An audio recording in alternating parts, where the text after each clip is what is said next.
Hello, fellow Steam Deck Half-Life enjoyers. This will be a video covering ray tracing for Half-Life on the Steam Deck.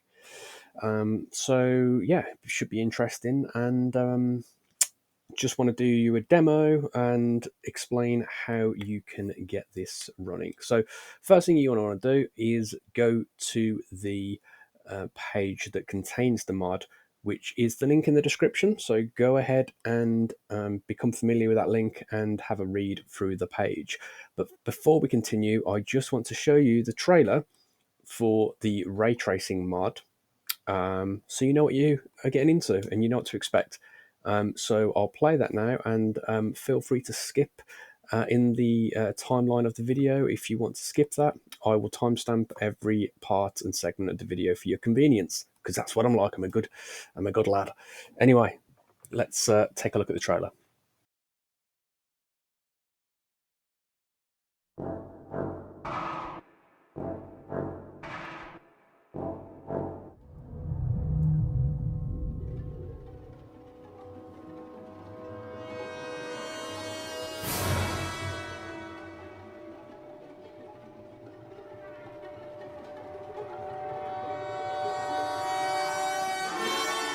Standard insertion for a non-standard specimen.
So as you can see, it's pretty impressive stuff, and I'm not going to lie. Obviously, the Steam Deck isn't going to be able to compete with the visual fidelity that's seen in the showcase video, because of course it's a portable console at the end of the day. So we'll still have a look though and see what we can do. Just wanted to put it out there that apparently on the not experimental but the preview branch of the Steam Deck update, there is an update that improves Steam Deck ray tracing performance. I've heard, but I'm not actually using that in the video that I'm about to show you. I'm just using the latest SteamOS version on stable, which I think is 3.6. I'll put it in the description anyway. But anyway, getting on with things, switch to desktop mode on your Steam Deck and download the file that you can see on screen. It should be the second one down, HL1RT patched.zip, that you need to download. Again, everything's in the description, so follow along. So of course, the first thing you're going to want to do is install Half-Life. Then right click on it, go to Manage. Then we want to click on Browse Local Files. Then that'll bring up this directory, and this is important to focus on because this is where you need to paste the files that you've downloaded. Obviously extract them first out of the zip file, then you want to put them in this location here. Once you've done this, scroll up to the top of the window, get the address bar and copy it, and get ready to paste it into the next section. So we want to go back to Steam, click on Add a non-Steam game. Instead of browsing the list, we're going to click on Browse the button. Then we're going to scroll up to the top and paste that address that we've just copied right in there, just to save us having to navigate. And then we click on the tick and it will open the directory for us. So what we want to do is we want to click on the RT bin folder in that list. Bit difficult to do while talking and typing, talking and working. And then once you've selected it, click on Open, and then you'll see this weird, unsightly image that says x-3d.exe, and you'll be able to find it in the list as well.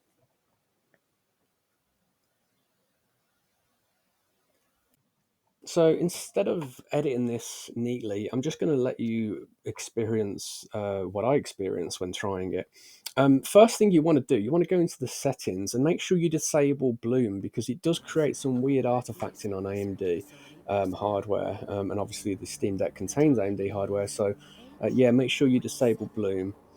One thing that's great about this mod is, much like the remastered games where you can toggle the old fashioned view or the modern view with a click of a button, you can do this with that mod. So if you do see things flashing in and out, like you've just experienced, that isn't the game popping in and out. That's me trying to illustrate the differences between the ray tracing mode and the non ray tracing mode. So just bear that in mind. It might get a bit annoying at some point that I keep clicking in and out. Obviously, this is ray tracing enabled. I mean, you can see the God rays; it looks amazing, but the frame rate is tanking quite a lot here. So I'll go into graphics and try and change it to ultra performance, which does improve things quite significantly, but at the cost of visual fidelity. So keep that in mind, and it's something you'll want to experiment around with yourself. Um, but yeah, let me make this a smoother experience by changing things to a locked 30. There we go.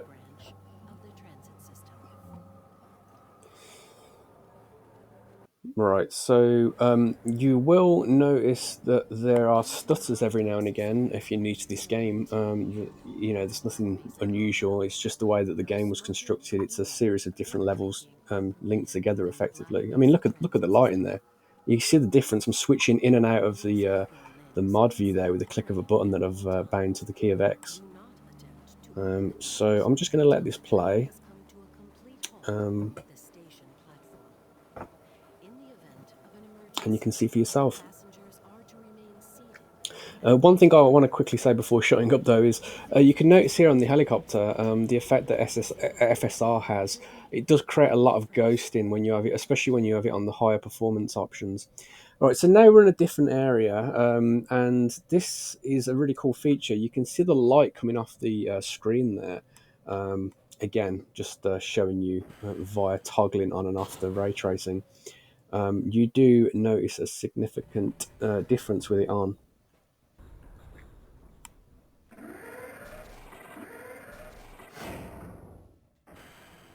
I'm just going to let this run a bit. I'm still tweaking settings here because upon entering this room, it's abundantly clear that FSR is completely degrading the visual quality. So I'll go back in a second and change it back down to performance rather than ultra performance. It is something you'll have to try yourself to get that perfect balance. Um, but as it is ray tracing, it does heavily impact the performance, obviously. This all looks nominal.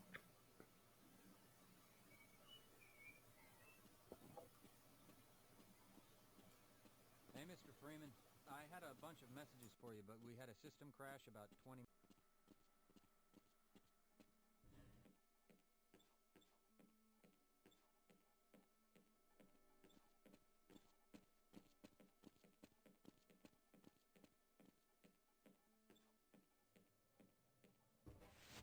Do you think we should delay for another recalibration?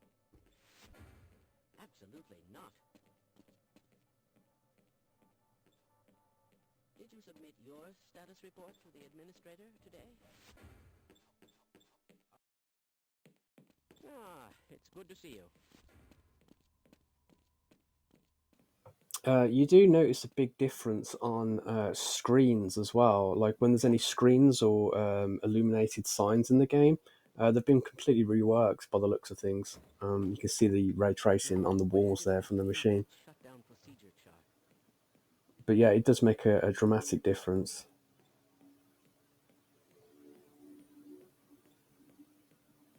Again, just popping in and out of ray tracing there just so you can see the difference. Again, hopefully it's not too annoying that I'm doing that. I just want to really illustrate the difference.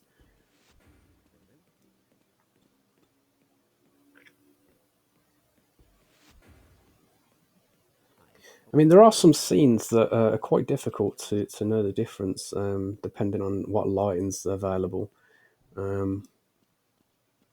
The reflections seem to be really, really impressive as well, as you'll see in a moment. You can see the reflection in the glass there. Anyway, let's skip forward a little bit. So this is one of the parts that blew me away visually in a moment. And it did tank performance because there's a lot going on, but I will show you. Sorry, I'm just toggling still. I'm annoying myself with it, but again, I just want to illustrate for the people watching how different it is.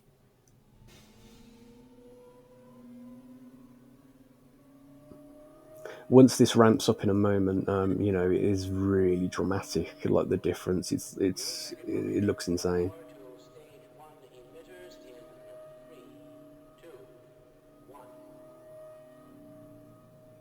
Look at that. It's incredible, but again, the frame rate is paying the price for it.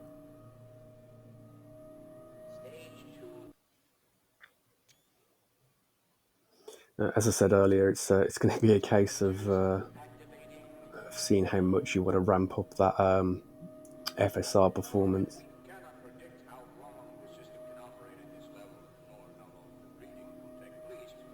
Right, okay. I'm going to take a step back from the microphone and let you watch the remainder of this demonstration, I guess, just in case you're sick of hearing me.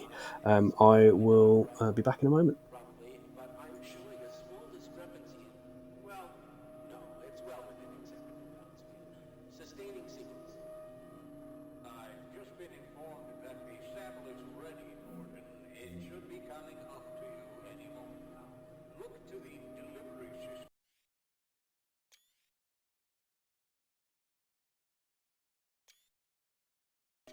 for your specimen.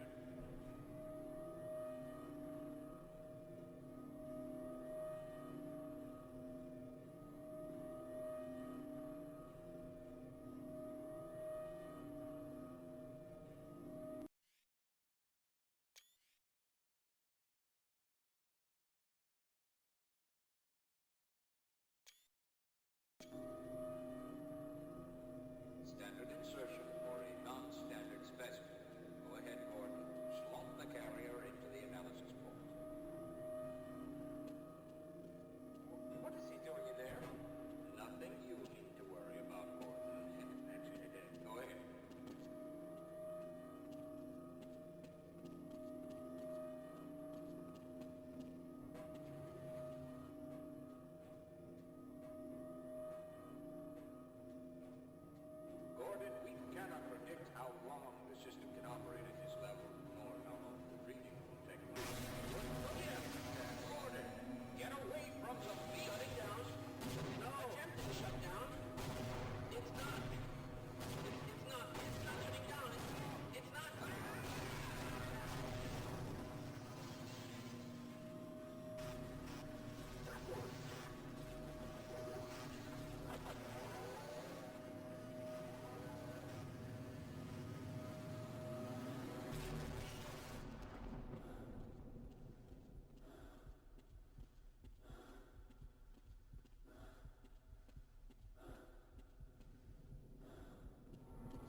So there we are. It's more of a tech demo more than anything in terms of applying the mod, in my opinion. I don't really think at this point in time it's ready for um, someone to use and play through the game. I don't think it's quite there yet. But again, I haven't actually tried the preview channel for the ray tracing improvements. So if you are serious about this, it's definitely worth giving that a try, because you probably will. Well, you definitely will get improved performance if you're using the latest ray tracing implementation on the deck. So I hope this helps, at least in terms of getting you to try it for yourself, talking you through the steps on what's involved. Be sure to let me know what you think in the comments. Will you be playing it? Have you played through much of the game with the ray tracing on? Have you got any tips of your own to share? Be sure to let me know, and don't forget to like the video and subscribe for similar content. I will leave the remainder of the trailer on again for people that want to see more, and thanks again for watching.